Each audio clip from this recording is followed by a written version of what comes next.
Hello friends, Radhe Radhe, हर हर महादेव। और आप लोग कैसे हैं?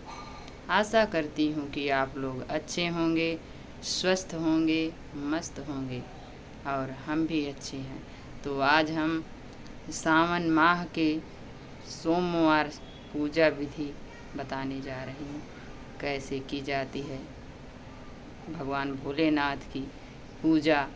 तो बहुत सरल तरीके से बताने जा रही हूँ कि जो जैसे आप हर रोज़ भगवान भोलेनाथ की पूजा करते हैं रोज़ाना, वैसे ही वैसे ही भगवान भोलेनाथ की व्रत की भी पूजा है।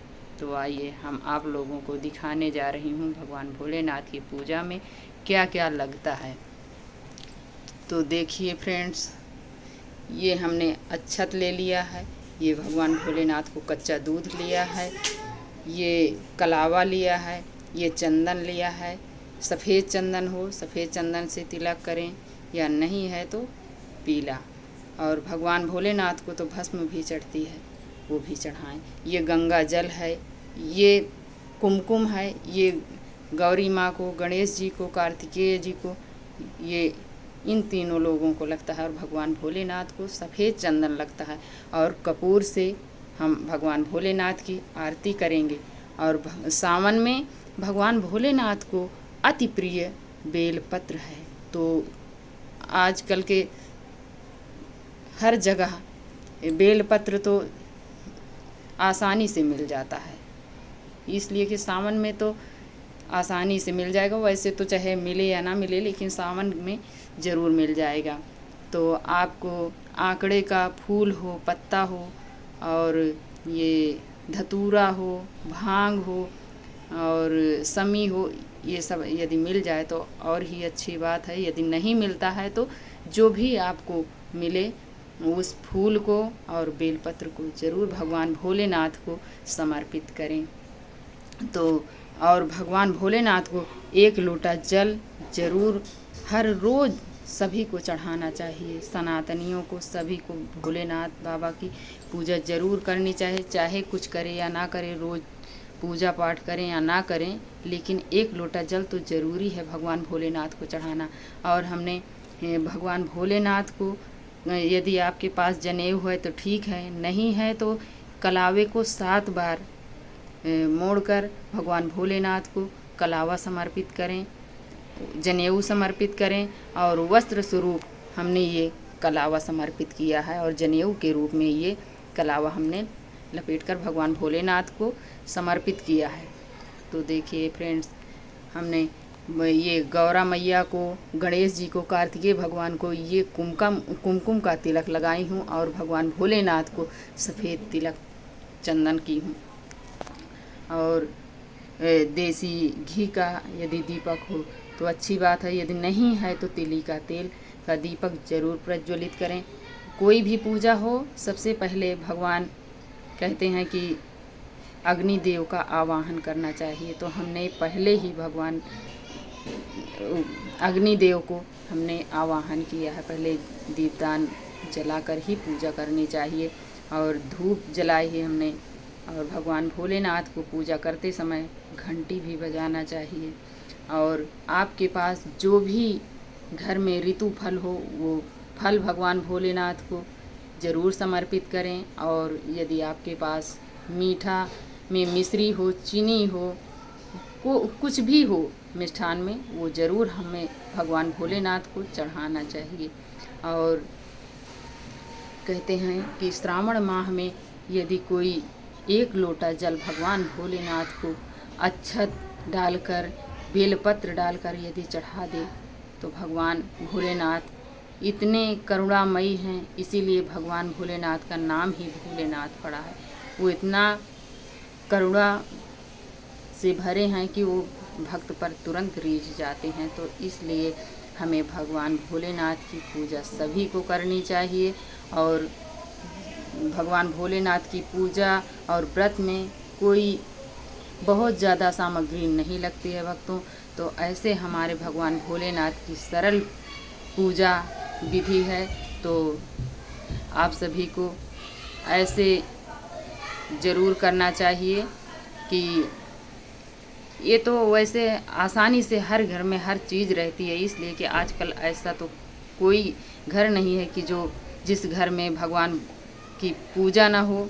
हमारे गोपाल जी को भी लगता है और भगवान भोलेनाथ को भी लगता है, तो इसलिए हर घर में आसानी से मिल जाएगा भक्तों। और सभी को इस प्रकार भगवान भोलेनाथ की पूजा करनी चाहिए। और अब की तो ये श्रावण माह जिस दिन से भगवान भोलेनाथ की पूजा हो रही है उसी दिन से 22 तारीख से ही सोमवार भी लग रहा है, तो इसलिए अब की सावन माह बहुत ही महत्वपूर्ण है।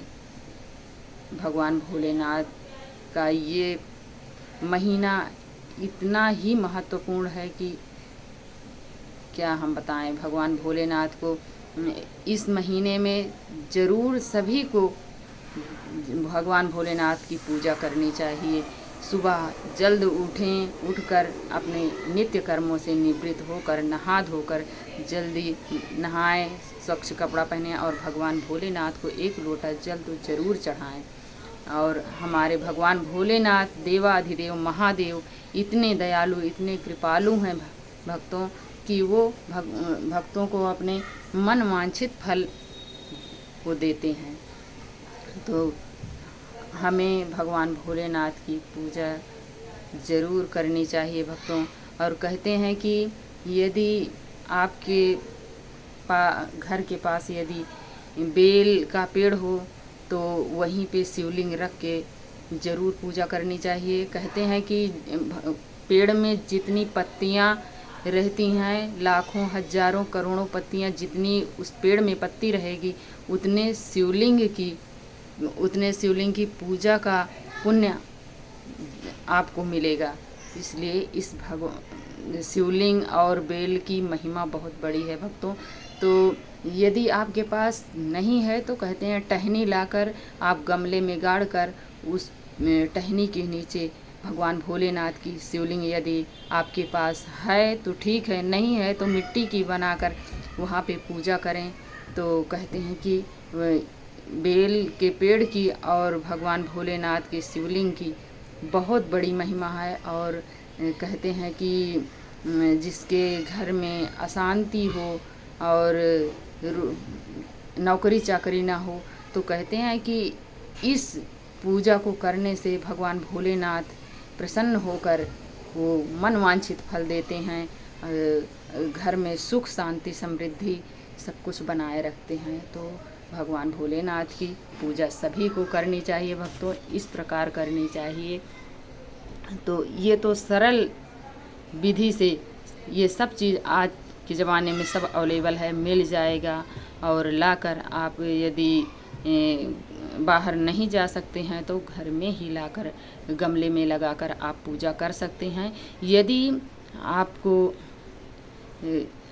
अगर जा सकें तो मंदिर में जाकर यदि पूजा करें तो और ही अच्छी बात है। यदि नहीं जाते हैं तो घर पे भी ये पूजा आप कर सकते हैं। तो भगवान भोलेनाथ की पूजा तो सभी को करनी चाहिए।